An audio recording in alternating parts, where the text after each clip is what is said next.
শুভ সকাল বন্ধুরা, আশা করছি তোমরা সবাই ভালো আছো। আমিও খুব ভালো আছি। তো চলো এইভাবে দিনটাকে স্টার্ট করি। এই যে সকালটা দেখছো, ঝরঝরে একদম সুন্দর রোদ্দুর উঠেছে। আর এই বাগানটা তো তোমরা প্রায়শই দেখেই থাকো ব্লগে। তো এটা যে একটা জেঠুর বাগান। তো পেঁপে গাছ লাগিয়েছে, দেখো কত সুন্দর পেঁপে হয়েছে। তো বেশ ভালো লাগে পরিষ্কার পরিচ্ছন্ন জায়গা দেখতে। তো যাই হোক, রোদ্দুরে আমি গোবিন্দভোগ চাল কিছুটা ছিল, সেটা একটু রোদ্দুরে দিয়ে দিয়েছিলাম। কারণ অনেকটা দিন ছাড়াছাড়ি একটু পায়েস বা একটু খিচুড়ি বানাই, তো সেই কারণে অনেক দিন হয়ে গেছে বলে রোদ্দুরে দিয়েছি।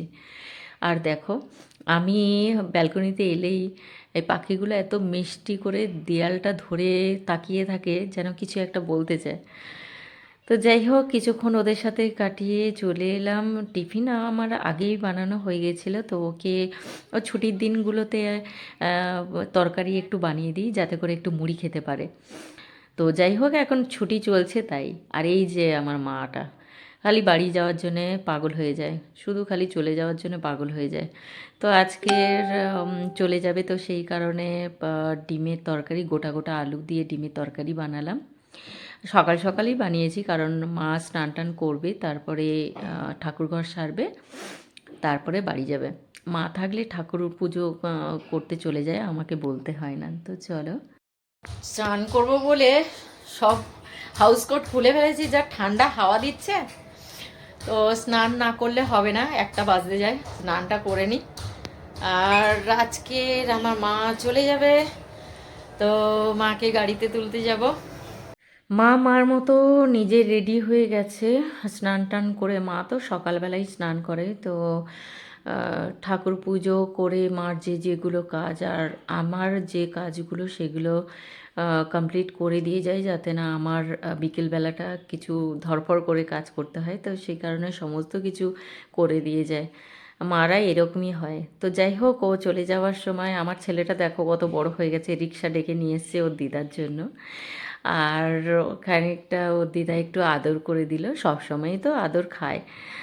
আর সত্যি কথা বলতে কি, মার বয়স হয়েছে, এইভাবে একা ছেড়ে দেওয়াটাও ঠিক না, কিন্তু কোনো উপায় নেই। আমার বাচ্চার সামনে এক্সাম আছে, তো আমি কোথাও যেতে পারছি না। তো এইভাবে মাকে বললাম, সাবধানে গাড়িতে ওঠো, সাবধানে গাড়িতে নামবে গাড়ি থেকে। তো এইসব বলে দিই, তবুও তো একজনের সাপোর্টের দরকার। কেউ যদি মানে গিয়ে গাড়িতে তুলে দেয় তো খুব ভালো হয়। তো আজকের উপায় ছিল না বলে যেতে পারলাম না। আর আমার ছেলেটা দিদা চলে গেলেই মনটা খারাপ হয়ে যায় ওর। দুপুরবেলা চুপচাপ শুয়ে একটু কার্টুন দেখছিল।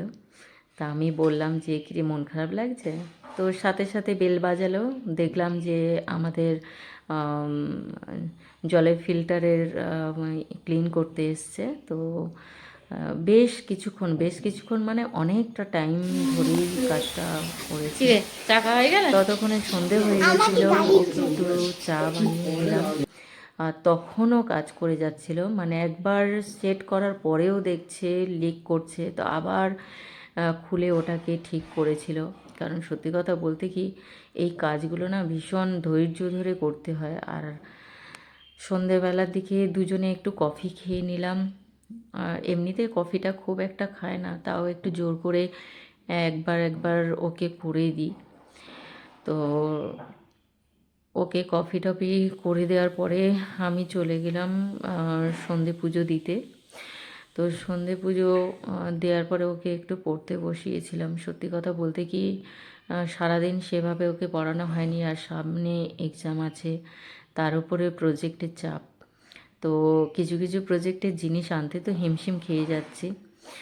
আর এই যে আমাদের মিষ্টি রানী, ওর দিদা থাকলে দিদার সাথে সারাদিন বকর বকর বকর বকর করে কথা বলে যায়। এখন দুজনেই জব্দ, দিদা না থাকলে কারোর সাথে কথা বলতে পারে না, আর আমি তো ব্যস্ত থাকি, ওদের সাথে বক বক করতেও সময় পাই না। তো যাই হোক, আমি এখানে ঘুগনি করতে চলে এসেছি আর রাতের জন্য আমিষই বানাবো, মানে পেঁয়াজ আদা রসুন দিয়েই বানাবো, আর রুটি। রসগোল্লা তো আনা হয়নি কয়েকদিন ধরে, রসগোল্লা মিষ্টি এটা ওটা গুড় টুড়গুলো খেয়েই যাচ্ছে।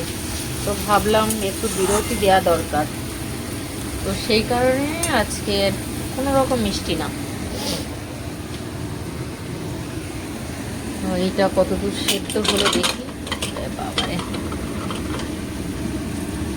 সেদ্ধ হয়েছে কি দেখি।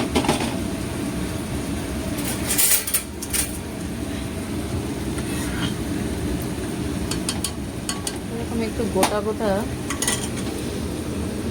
না আরও দুটো সিটি লাগবে, ভেতরটা শক্ত।